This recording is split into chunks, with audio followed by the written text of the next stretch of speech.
Chip and Evan, Southwestern PA Rural Exploration Blog. How's it going, eh? It's going great today, except Danielle's not with us today. In thought she is. She's always with us, in here. And in here. But we are in an area in Mon Township, PA, known as Rocky Hollow, Dilliner area, Poland Mines right up above the patch. You've seen the photos of this on the blog, but it's so cool we had to come get some video. My father-in-law clued me into this. We are in the middle of nowhere. This is not somewhere that you would stumble upon accidentally. This is the remains of the fan house of the Poland Mine. Now, how do you know it's the fan house? Well, because we're going to get a better view here in a second, but if you see the remains of the iron roof, it's circular. And there's a pedestal on the other side of what's left of that building where whatever turned the fans sat. I'm not sure if it was a motor, how this was driven, but when you get down there and get a better look at it, you can definitely tell that this was the fan house. Now, whether this was a shaft and then the fan house was built after the fact when they moved to another shaft, I'm not sure. The problem with Poland Mine is there's so little information about it. The only thing we know for sure is that it was Poland Coal and Coke Company, and the address was Pittsburgh, PA, and there was a number 1, number 2, and number 3 mine. I have no idea how large they were. I know they were in operation, what, Evan, 1916, 1917, around there, and they didn't last much longer than that. No, so I don't really know a whole lot about it. There's a few folks I'm going to talk to and try and get some more history clued in. The problem with the patch in Poland now is that few of the old-timers are left, but there's 1 or 2 folks that might be able to clue us in. But this is the view of it from coming down the hill, and we're going to go get some killer video. And you can see why this is called Rocky Hollow. It's very steep up here, uncommon terrain, as far as I'm concerned. This is, a lot more sheer. We got the Dunkard Creek down below. And it's just a really cool spot, so let's go check it out. Let's go. Dunkard Creek.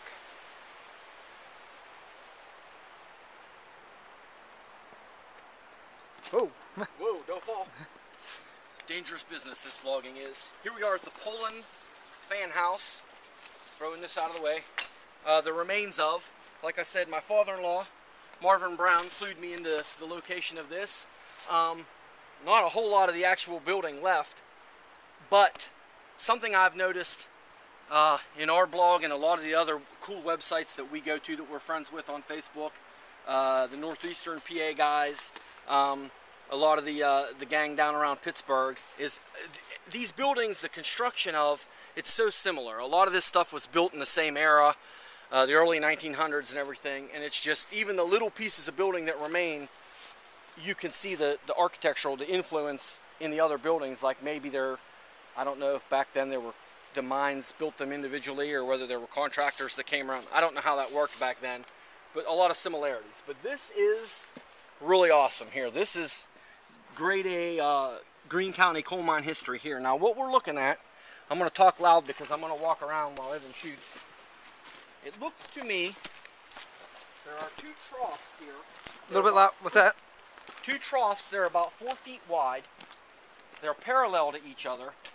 Now this iron is probably what was the roof of this building, and I imagine the fans were some sort of circular type deal, and it looks like they sat in here, okay, and rotated and fed the fresh air into the mine shaft.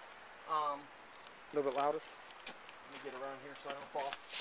Me too. You can see the pedestal over here, like maybe a spot where a motor may have sat or some device that probably turned these wheels. I'm not sure. It's really cool though. This is kind of like a concave deal.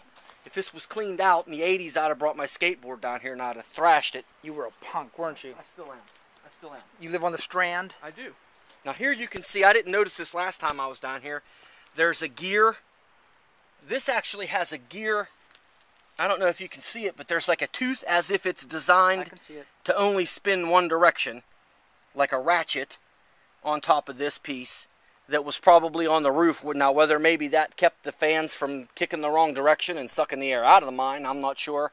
There's a lot of pieces of railroad rail around, and something we've noticed in some of the other pictures that we've seen on these Poland mines was that they used those to hold the mouths of the mine open. So, but this is about the most intact piece of the actual mine from Poland left. Obviously, the coke ovens. If you continue down on this hill, down around that way, you would see the coke ovens and the what we call the big cement thing. But as far as the actual mine areas go, this is it. I don't know how much more there was, if any's been covered over the years, but it's pretty cool. Now you can see some wall remnants over here. So this building was pretty sizable, you know, for the area it's in. It looks to me like the hillside just kind of caved in and pretty much knocked the building over with it. I don't know. Yeah, I don't think this was man-made destruction here. No, this is definitely some heavy-duty stuff, because, I mean, I can't even, like, wiggle that thing. That's how heavy that is. Time does a lot of strange things. It does. To things and people. That's right, it does. A little deep. We're feeling a little bit introspective here on southwestern PA for a myriad number of reasons. Let's go get a closer look at this opening. Let's get an Ed Mountjoy approved. Ed Mountjoy would not even be out here. He'd be in there. He's like, forget this exterior crap. I'm going in. He would. That's how he rolls. Him and we met up with some new crew from Pittsburgh area, Courtney and Pete. New friends. We're going to hook up with them pretty soon. We're going to bring them down to Greene County, show them how we do it down here. And you know what? Interestingly enough, what Courtney said. What'd she say? She likes to drink beer and have pizza after she explores. She's one of us. She's one of us. Okay, now, I'm going to turn this off. Let's let it roll, right? Whatever. If I fall and get hurt, and it becomes a viral video on YouTube. These rails, these are old. Okay. These are probably from the coke oven, because we found some of these rotted. It says something on it, but I can't read it. 1899, dude. No way. Yeah, look. 1890, 1898, or 1899. Right there. Carnegie. Good old Carnegie. Would that be Carnegie steel? It would be. That's awesome. I never noticed that before. Okay. Typical Southwestern PA Rural Exploration blog disclaimer here. This place is in the middle of nowhere. This isn't somewhere you're going to stumble upon. I don't expect there to be a Cub Scout troop down here next time I come down. However, Cub Scout. if you're a young impressionable person or an old impressionable person and you're looking at this video and you know where this is, don't come down here and go in here and get hurt, because we'd feel bad. We understand the risks of what we do, and we understand that these places aren't to be screwed with, but on the other hand, they're not going to be around forever. Now, this is a better view. I'm not sure if you guys can see on the video, but that's the coal seam right there. I can see. Nice. I think. And I mean, you could go in there with your pick and pick you out a bunch of coal. I have no idea about how deep this mine was. Does it look open still down beyond there? I'll tell you what, man. I don't think you could get in there. I really don't. Because I can see the rock that's fallen. There's rock behind it. See to the right that follows the coal seam in? Yeah. I don't see that there's a whole lot of room in there. Definitely scary looking. Definitely dangerous. No question about that. Now, whether this was a production area, like whether coal came out of this initially and then the fan was put in, I don't know. My father-in-law mentioned to me that I'm pretty sure that they brought the coal out of this mine on rails with ponies, I believe.